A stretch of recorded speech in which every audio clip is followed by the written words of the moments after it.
Hello students, myself Rajesh sir. Today I will teach you about verbs. Verb means क्रिया. क्रिया क्या है? और ग्रामर में कुछ भी, आप ग्रामर में कुछ भी सीखना चाहते हो, किसी भी टॉपिक को हल करना चाहते हो, तो आपको सबसे पहले क्रिया आनी चाहिए कि ये वर्ब्स हैं क्या, वर्ब्स कैसे सॉल्व होती हैं। और इसके लिए आप सबको अपना मन, अपना ध्यान पूरा मेरी बात पर, स्क्रीन पर रखना होगा। आप पूरा ध्यान से पढ़िए और पूरे वीडियो को अंत तक देखिए। निश्चित ही आपको कुछ नया मिलने वाला है। कोई भी दिक्कत है, कहीं भी कोई समस्या आती है, आप कमेंट में मुझसे पूछिए, मैं आपकी उस समस्या को जरूर हल कर दूंगा। याद रखिए, मैं आपको इंग्लिश इतना सरल तरीके से, हिंदी भाषा का प्रयोग करते हुए इतना सरल तरीके से पढ़ा दूंगा कि आपको एक एक टॉपिक बहुत आसान सा लगने वाला है। तो अब मैं अपना टॉपिक शुरू करता हूं, जिनको हम लोग हिंदी में क्रिया कहते हैं। अब वर्ब है क्या? वर्ब प्रत्येक वह शब्द है जिससे किसी कार्य का करना या होना प्रकट होता है। यानी every word that tells an action is a verb. प्रत्येक वह शब्द जिससे कार्य का करना या होना प्रकट हो। अब प्रायः मन में आता है कि कार्य तो हम लोग करते हैं, अपने आप कौन होता है? अपने आप बहुत ज्यादा कार्य होते हैं। सूर्य अपने आप उगता है, हवा अपने आप चलती है, बारिश अपने आप हो जाती है। हम बहुत सारे कार्य ऐसे हैं जो देखते हैं अपने परिवेश में, अपने आसपास, जो अपने आप होते रहते हैं और हमें करना नहीं पड़ता है। खैर, करना पड़े हम कर रहे हैं तो वर्ब है, अपने आप हो रहा है तो वर्ब है। यानी every word that tells an action is a verb. मैं आपको आज वर्ब का एक चार्ट समझा रहा हूं। बहुत कम लिखना पड़ेगा और बहुत आसानी से समझ में आ जाएगा। जब वर्ब की बात करते हैं तो हमारे पास पहले दो तरह की वर्ब्स आती हैं। एक वे वर्ब्स जिनको हम लोग फाइनाइट वर्ब्स कहते हैं। फाइनाइट वर्ब्स यानी निश्चित क्रियाएं, वे क्रियाएं जिनसे निश्चित रूप से किसी कार्य का करना या होना प्रकट होता है, वे फाइनाइट वर्ब्स कहलाती हैं। दूसरी होती हैं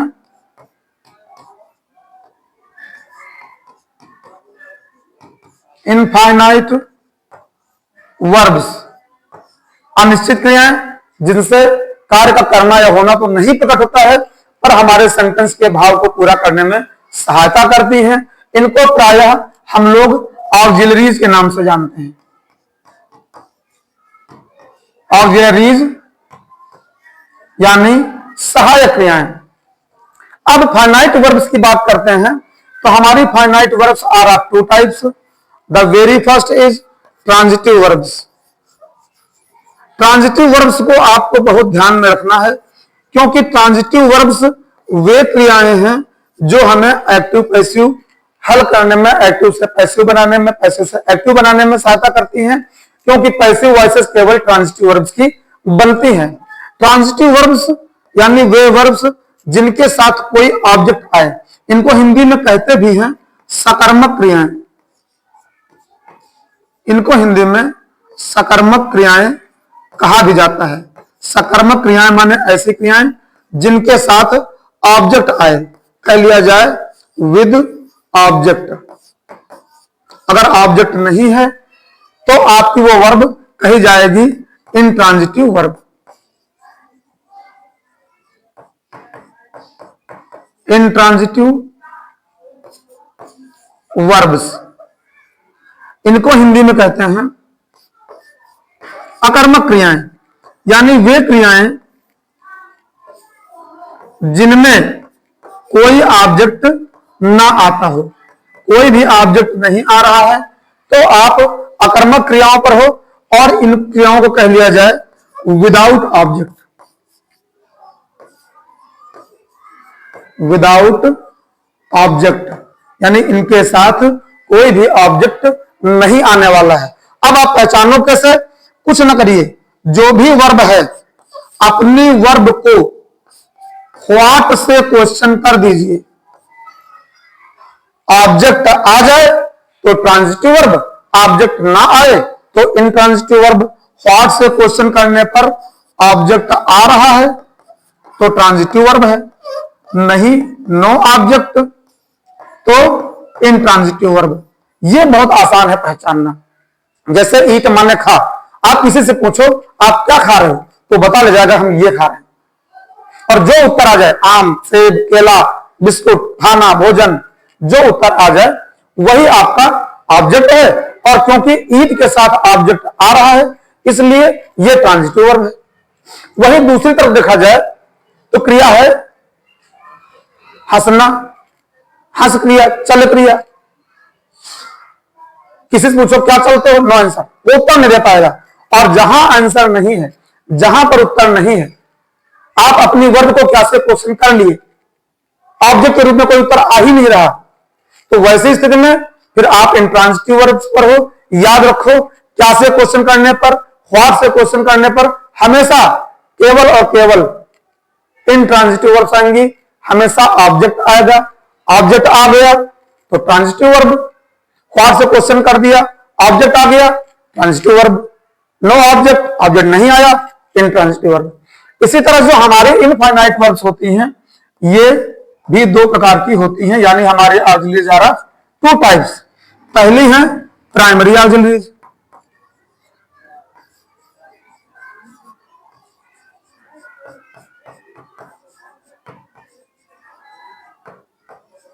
दूसरी है मॉडल ऑक्सिलरीज।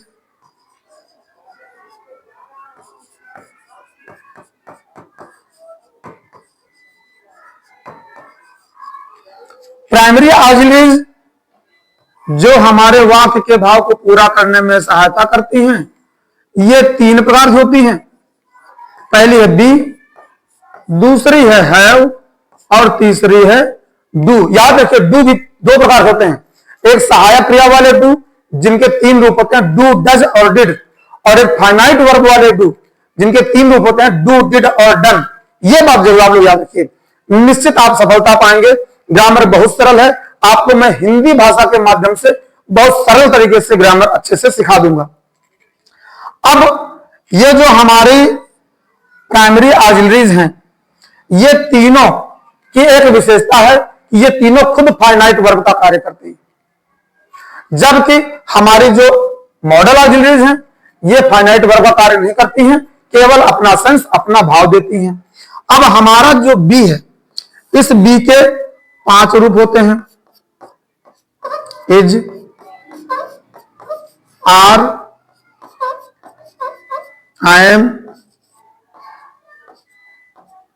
वाज और वर। वाज और वर, ये पांचों सहायक क्रियाएं लिंकिंग वर्ब का कार्य भी करती हैं, और यही पांचों हमें हमारे वाक्य के सेंस को पूरा करने में सहायता भी करती हैं, जिनमें इज, आर और आई एम हम प्रेजेंट टेंस में या सिंपल प्रेजेंट में यूज करते हैं, जबकि वाज और वर का यूज हम पास्ट टेंस में यानी सिंपल पास्ट में भी यूज करते रहते हैं। खास बात यह है कि हमारे किसी भी सेंटेंस में यदि is, are, I am, was, were लिखा मिला तो आप समझ जाइए कि ये बी लिखा हुआ है। आगे मैं भी आपको सिंथेसिस ऑफ सेंटेंसेस पढ़ाऊंगा, डायरेक्ट इनडायरेक्ट पढ़ाऊंगा, direct indirect, narration, speech, active voice, passive voice, transformation of sentences, syntax of sentences, तरह तरह चीजें पढ़ाऊंगा जो आपके सिलेबस में है, और वो सारी चीजें आप देखोगे ये बारीकियां आपके पास सामने आती रहेंगी। इसी तरह जो हमारा हैव है, इसके 3 रूप हैं, हैव, हैज और हैड। जहां कहीं भी परफेक्शन होता है, हमें किसी कार्य को परफेक्ट दिखाना है, परफेक्शन के लिए हम प्रेजेंट टेंस में हैव, हैज और पास्ट में हैड का प्रयोग करते हैं। ध्यान रहे, हैव का यूज हम फ्यूचर में भी करते हैं, जब फ्यूचर में परफेक्ट या परफेक्ट कंटीन्यूअस टेंस पर जाते हैं।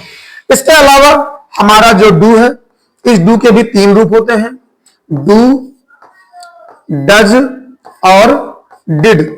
इनमें डिड पास्ट के लिए है और डू, डज ये दोनों प्रेजेंट के लिए हैं। अब इनको आप यूज कैसे करोगे? यूज हम हमेशा टेंस और सब्जेक्ट उस सेंटेंस के सब्जेक्ट को ध्यान में रखते हुए करते हैं। करना कुछ नहीं, बहुत आसान सा है। बी हैव डू ये स्वयं फाइनाइट वर्ब्स हैं। इनके जो ये रूप हैं 11 रूप, ये सहायक क्रिया के रूप में, भाव सूचक के रूप में कार्य करते हैं, जो हमें सेंटेंस को पूरा करने में सहायता करते हैं। सेंटेंस के भाव को पूरा करने में सहायता करने के कारण ही हम इनको सहायक क्रियाएं कहते हैं। आपको चेक करना पड़ जाए कि ये बी हैव डू ये तीनों फाइनाइट वर्ब कैसे हैं, तो बड़ा आसान है। आप चाहे इनको आईएनजी फॉर्म बनाकर चेक कर लीजिए या इन्फिनिटिव नॉन फाइनाइट्स में किसी भी तरह से बनाकर देख लीजिए, आप पक्का देखेंगे कि हमारे बी हैव डू ये तीनों फाइनाइट वर्ब हैं। जैसे आप गो में आईएनजी लगाते हो तो गोइंग बन जाता है, वैसे बी में ही आईएनजी लगाओगे तो बीइंग हो जाएगा, हैव में आईएनजी लगाओगे हैविंग हो जाएगा, और डू में आईएनजी लगाओगे तो डूइंग हो जाएगा। ग्रामर बहुत आसान है, क्यों थोड़ा सा ध्यान देना। और सफलता पाने के लिए हमारे चैनल पर बने रहिए। आपको इतनी सरल तरीके से मैं ये ग्रामर सिखा दूंगा कि मेरे बच्चों आप बड़े आसानी से इंग्लिश में काफी एडवांस हो जाओगे। थोड़े ही दिनों में आपको लगने लग जाएगा कि हम इंग्लिश में काफी आगे पहुंच गए हैं। मॉडल ऑक्सिलरीज की बात करते हैं तो हमारे पास मॉडल ऑक्सिलरीज भी दो प्रकार की आती हैं। एक होते हैं मॉडल्स और हमारे दूसरे होते हैं सेमी मॉडल्स। मॉडल्स और सेमी मॉडल्स, इनकी विशेषता होती है, जो सबसे मुख्य प्रॉपर्टी आप ध्यान रखिएगा कि मॉडल्स और सेमी मॉडल्स की विशेषता होती है कि हमारे मॉडल्स हमेशा अपने साथ एक वर्ब जोड़ लाएंगे और वर्ब की फर्स्ट फॉर्म ही लाएंगे। क्योंकि याद रखिए वर्ब की हमारी जो क्रिया का कार्य करती है वो केवल दो फॉर्म होती है, एक वर्ब की फर्स्ट फॉर्म, दूसरी वर्ब की सेकंड फॉर्म। बाकी जो अन्य चार हैं यानी प्रेजेंट पार्टिसिपल हो गया, पास्ट पार्टिसिपल हो गया जिसको वर्ब की थर्ड फॉर्म भी कहते हैं, परफेक्ट पार्टिसिपल हो गया, इन्फिनिटिव हो गए, जेरंड हो गए, ये पांचों नॉन फाइनाइट्स हैं। अगले वीडियो में मैं आपको नॉन फाइनाइट समझाऊंगा और बहुत ध्यान समझते रहिएगा कि कैसे एक वर्ब नॉन फाइनाइट बन जाती है, यानी कैसे एक क्रिया अक्रिया बन जाती है। अब मॉडल्स कौन कौन से हैं? विल, इसी का पास्ट है वुड। शैल, शैल का ही पास्ट है शुड। कैन, कैन का पास्ट है कुड। मे, और मे का पास्ट है माइट। इसके अलावा दो और हैं आपके पास, एक मस्ट और दूसरा ought to। मस्ट और ought to। वही सेमी मॉडल्स आर 3। कौन कौन से? यूज टू, नीड टू और डेयर टू। ये तीन सेमी मॉडल्स हैं। अब ये मॉडल और ये सेमी मॉडल क्यों कहलाए इसको समझ लीजिए पहले। जितने मॉडल्स ये 10 हैं जो will, would, shall, should, can, could, may, might, must, ought to, इन 10 की विशेषता है कि इनके साथ एक वर्ब की फर्स्ट फॉर्म आती है। जो हमारे सेमी मॉडल्स हैं इनके साथ भी वर्ब की फर्स्ट फॉर्म आती है, लेकिन एक अंतर पड़ता है कि ये अपने टू से मिला करके जो V1 होता है उस V1 को इन्फिनिटिव बना देते हैं। 2 + V1 इन्फिनिटिव सूत्र ही है, और ये स्वयं फाइनाइट वर्ब बन लेते हैं, इसीलिए ये सेमी मॉडल्स कहे जाते हैं। अब इनके देखे जाए तो ध्यान रखिए, आपका विल, शैल फ्यूचर के लिए है, कैन प्रेजेंट टेंस में क्षमता प्रकट करता है, मे प्रेजेंट टेंस में संभावना प्रकट करता है, वुड आपका पास्ट टेंस में, विल का पास्ट है, संभावना प्रकट करता है, चाहिए का भी सेंस देता है, शुड केवल चाहिए का सेंस देता है, हमें खाना खाना चाहिए, we should eat the food, हमें स्कूल चलना चाहिए, we should go to school. Could past tense में क्षमता प्रकट करता है, we could do it, we could lift 50 kg। Present tense में I can lift 50 kg, past tense में आई कुड लिफ्ट 50 kg। क्षमता प्रकट करता है। माइट में की तरह ही संभावना प्रकट करता है। जैसे आप लोग क्लास में जाते हो, अपने टीचर से बोलते हो मैं आई कम इन सर, क्योंकि संभावना है, टीचर कह देगा यस तो आप अंदर, टीचर ने कह दिया नो तो आप बाहर। अब संभावना है, क्षमता तो आपकी है नहीं कि आप अंदर चले जाओ, कह दो can I come in sir, तो मैं आई कम इन सर का यूज करते। इसी तरह से माइट भी पास्ट टेंस में संभावना प्रकट करता है। जैसे इट माइट रेन टुनाइट, आज रात बारिश हो सकती थी। इट में रेन टुनाइट, आज रात बारिश हो सकती है, संभावना है, पक्का नहीं। और इट माइट रेन टुनाइट यानी आज रात बारिश हो सकती थी। वही जो मस्ट हमारा है, मस्ट सर्टेनिटी, निश्चितता प्रकट करता है। We must do our homework, हमें अपना व्यापार अवश्य पूरा करना चाहिए। जहां कहीं भी अवश्य, जरूर, निश्चित ऐसे सेंस आ जाएं, आप समझ जाइए हमें मस्ट का यूज करना है। और जो ऑट टू है, ये हमारे कर्तव्य, हमारी ड्यूटी को प्रकट करता है। We are to serve our parents, हमें अपने माता पिता की सेवा करनी चाहिए, हमारा ड्यूटी है हमारी। We are to serve our country, हमें अपने देश की सेवा करनी चाहिए, हमारी ड्यूटी है। We are to respect our teachers, ये हमारी ड्यूटी। तो ये हमारा आर टू जो है, ये ड्यूटी प्रकट करता है। वही जो सेमी मॉडल की बात की जाए तो जो यूज टू है, याद रखिए, आप लोग बहुत ध्यान से सुनते रहिएगा, यूज टू सेमी मॉडल है। इसका प्रयोग जब आप करोगे तो ये आदत प्रकट कराएगा। वही नीड टू आवश्यकता प्रकट कराएगा। डेयर टू साहस यानी हिम्मत प्रकट करने के लिए किया जाता है। और इन तीनों सेमी मॉडल्स की विशेषता है कि अपने साथ आई हुई फाइनाइट वर्ब को इन्फिनिटिव बना देते हैं, नाम फाइनाइट बना देते हैं और खुद फाइनाइट वर्ब बन लेते हैं। इसीलिए ये सेमी मॉडल्स कहे जाते हैं। सेमी मॉडल्स पर थोड़ा विशेष ध्यान देना। मॉडल्स के साथ वीवन हमेशा आएगा। हमारे जो प्राइमरी ऑक्सिलरीज हैं ये 11 हैं। बी के 5 रूप, is are am was were, है के 3 रूप, हैव हैज हैड, डू के 3 रूप, डू डज डिड। याद रखिए हमारे पास वाज वेयर में वेयर भी है। वेयर का प्रयोग सिंगुलर नाउन्स के साथ भी होता है। अगर आपने वेयर का प्रयोग यानी वर्ब, जिसका उच्चारण वर्ब का प्रयोग सिंगुलर नाउन के साथ कर दिया, इसका मतलब आप संभावना पर हो। इफ आई वर प्रिंसिपल, काश में प्रिंसिपल होता, वो नहीं होता। इस तरह से हम समझ जाते हैं ये संभावना प्रकट करते हैं। जहां कहीं भी किसी भी सेंटेंस में आपको is are am was were लिखा मिले, आप समझ जाइए बी लिखा हुआ है। हैव हैज हैड लिखा मिले, आप समझ जाइए हैव लिखा है। डू डज डिड सहायक क्रिया ऑक्सिलरी के रूप में लिखी हुई है, समझ जाइए डू लिखा हुआ है। फिर से एक बार रिवाइज कर लेते हैं। ट्रांजिटिव वर्ब्स, इंट्रांजिटिव वर्ब्स, ये दोनों फाइनाइट वर्ब्स हैं, यानी ऐसे शब्द हैं, ऐसी क्रियाएं हैं, ऐसी वर्ब्स हैं जो कि किसी कार्य का करना या होना प्रकट करेंगी। ट्रांजिटिव वर्ब्स वे हैं जिनको क्या से क्वेश्चन कर दो, ऑब्जेक्ट आ जाएगा। मैंने फेंक दिया, क्या फेंक दिया, पेन फेंक दिया, पुस्तक फेंक दिया, अपने कपड़े फेंक दिए, आंसर आ जाएगा। तो ट्रांजिटिव वर्ब है। वही वे क्रियाएं जिनको क्या से क्वेश्चन कर दो, उत्तर के रूप में कोई ऑब्जेक्ट ना आए, इन ट्रांजिटिव वर्ब्स हैं। वह हंसता है, लाफ, लाफ पे आप कैसे क्वेश्चन करो, उससे पूछो क्या हंस रहे हो, नहीं बता पाएगा। क्यों हंस रहे हो ये बता देगा, कारण बता देगा, पर क्या हंस रहे हो, no answer, because this verb has no object and where there is no object with a finite verb, it means that finite verb is an intransitive verb. Always remember, students, I will make you very strong in grammar, but keep stay with me. Subscribe the channel if you like it. Press bell icon, share करिए। कोई भी दिक्कत है, कहीं समझने में problem है, comment box में लिखकर भेजिए, आपकी सारी समस्याएं दूर कर दूंगा। हफ्ते भर में आपको ग्रामर में, रफ्तार में ला दूंगा, ये गारंटी है मेरी। याद रखिए, जो जोश जुनून वाले होते हैं वो अपने दम पर सफलता छीन लेते हैं। तूफानों से आंख मिलाओ, सैलाबों पर वार करो, तूफानों से आंख मिलाओ, सैलाबों पर वार करो, मल्लाहों का चक्कर छोड़ो, पैर के दरिया पार करो। Thanks students, keep stay with us. Thank you.